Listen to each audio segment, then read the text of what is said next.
Evlilik deyince ilk öncelikle bizim ümmeti Muhammed olarak ana kaynağımız olan Kur'an-ı Hakîm'e bakmak lazım. Buradan Nur suresinde Cenab-ı Allah buyurur ki Estaizu billah ve enkihul eyâmâ minkum ve's-sâlihîne min ibâdikum ve imâikum in yekûnû fukarâe yughnihumullâhu min fadlih vallâhu vâsi'un alîm. Cenab-ı Allah bu ayette bizlere şöyle seslenir mealen: İçinizden bekar olanları evlendirin.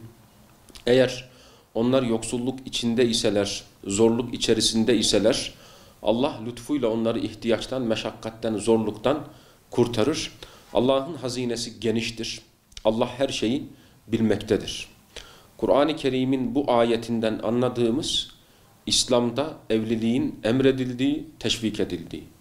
Diğer taraftan Kur'an'ın adeta bizlere açıklayıcısı olan, üsve-i hasene olan hayat rehberimiz Hz. Muhammed Mustafa sallallahu aleyhi ve sellem de bir hadis-i şeriflerinde buyurur ki "En-nikâhu min sünneti femen lem ya'mel bi sünneti feleyse minni." Buyuruyor aleyhissalatu vesselam, nikah benim sünnetimdir. Kim benim sünnetimden, bu yolumdan yüz çevirirse benden değildir buyurmaktadır. Burada adeta hani manevi bir tehdit gibi düşünebiliriz.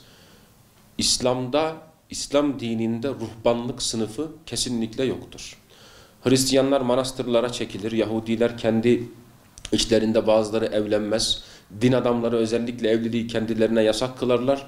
Ama İslam peygamberi Hz. Muhammed aleyhissalatu vesselam bunu kesinlikle reddetmiştir. İslam'da ruhbanlık kesinlikle yoktur. Efendimiz sallallahu aleyhi ve sellem erkeğin veya kadının birbirlerinden tamamen el etek çekip sadece ibadet, sadece inziva hayatına çekilmelerini men ediyor. Buradan şunu anlıyoruz: aleyhissalatu vesselam evlilik müessesesine son derece önem veriyor. Ve toplumsal hayatta, sosyal hayatta fuhşiyatın engellenmesi için, zinanın önüne geçilmesi için Efendimiz şöyle buyurur: ey gençler topluluğu, içinizden imkanı olanlar evlensin. Çünkü evlilik insanı harama bakmaktan ne yapar? Korur. Buna güç yetiremeyenler oruç tutsun diyor aleyhissalatu vesselam. Dolayısıyla biz evliliğin önemini buradan anlıyoruz. Ama maalesef günümüzde özellikle bazı medyanın teşvikiyle dizilerde, sosyal medya hesaplarında, filmlerde, afişlerde, konserlerde öyle bir hayat empoze ediliyor ki gençlere, öyle bir hayat teşvik ediliyor ki 30 yaşına gelsen de 10 yıllık bir kız arkadaşınla konuşabilirsin, görüşebilirsin. Evliliğe ne gerek var canım? Nikah çok önemli bir şey değildir. Dolayısıyla biz bu şekilde yaşıyoruz. Hatta bu teşvik ediliyor. Evlilik dışı çocuk edinmeler adeta bir medeniyet göstergesi gibi, bir gelişmişlik göstergesi gibi gösteriliyor. Bu son derece tehlikelidir. Toplumu ifsad eden en büyük hususlardan birisi fuhşiyatın ve zinanın artmasıdır. Dolayısıyla bizler Müslümanlar olarak evliliğe son derece önem vermemiz lazım. Evlilik basit bir mesele değildir. Allahu Teala nikahı Kur'an'da ağır bir sözleşme olarak nitelendirir.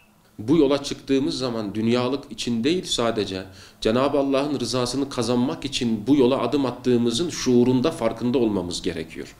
Zira etrafımızda birçok örnekler var. Üniversitede okuyan arkadaşlarımız var. 3. sınıf öğrencileri, 4. sınıf öğrencileri Allah rızası için niyetleniyorlar. 2 öğrenci hayat birlikteliği kuruyor nikahla, İslam'ın emrettiği ölçüde ve burslarıyla geçinebilir hale geliyorlar. Tabii ki Cenab-ı Allah'ın izzeti, ikramı ile. Burada niyet çok önemli. Ben harama bakmayacağım, ben günah içerisinde olmayacağım, benim evlenmem lazım. Allah için yola çıkarsak Cenab-ı Allah inşallah bizlere yardımını esirgemez. Hakikaten öyledir. Büyüklerimiz öyle derdi. Evlilikte keramet vardır. Bu kerametleri hepimiz hayatımızda yaşamışızdır. Diğer taraftan evliliğin önünde hakikaten hem maddi hem de manevi zorluklar var. Bu maddi zorlukların başında tabii ki evlilik masrafları, düğün öncesi ve düğünden sonra evliliği devam ettirebilmek için geçim sıkıntısı bu sefer başlıyor. Kız babalarına ve erkek babalarına hakikaten çok iş düşüyor. Öncelikle kız babalarına. Evlilik öyle önemli bir müessese ki maddiyatı bunun önüne getirmememiz lazım. Bir çift ayakkabı eksik olsun. Bir bilezik eksik olsun. Ne önemi var?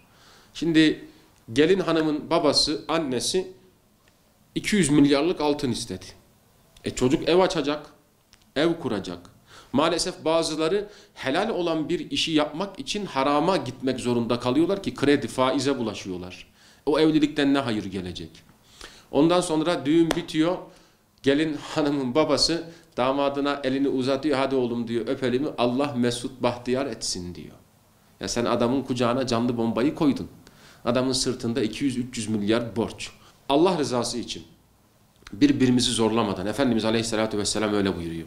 Nikahın en güzeli, en hayırlı olanı, en kolay olanıdır. Bir de işin mehir boyutu var. Kadının hakkı pek doğal olarak verilecek. Bundan dolayı ama tabii ki işte kız tarafı hiçbir şey istemiyor. Erkek tarafı da bunu istismar etmemesi lazım. Sonuçta evlilik insanın hayatında bir sefer gerçekleşiyor. Yani iki taraf da birbirini mahrum etmeden, birbirini istismar etmeden Allah rızası için böyle maddi şartları ön plana çıkararak evlilikleri zorlaştırmayalım. Sonra aile içerisinde şiddet başlıyor. Sonra aile içerisinde huzursuzluk başlıyor. Ailede bereket kaçıyor. Bu sefer büyüklere yansıyor. Kaynana devreye giriyor, kayınpeder devreye giriyor. İşler içinden çıkılamaz hale gelebiliyor. Bu düğünleri gerçekleştirirken düğünlerin önündeki manevi engellerden birisi de düğünlerin İslam'a uygun olarak yapılması. Zira düğün gecesi bütün günahlar işlenip Allah muhafaza alkol, işte kadın erkek karışık, uygunsuz şekilde halay çekip İslam'ın reddettiği şekilde düğünler yapıldığı zaman bunda da bir bereketsizlik, huzursuzluk müşahede ediliyor.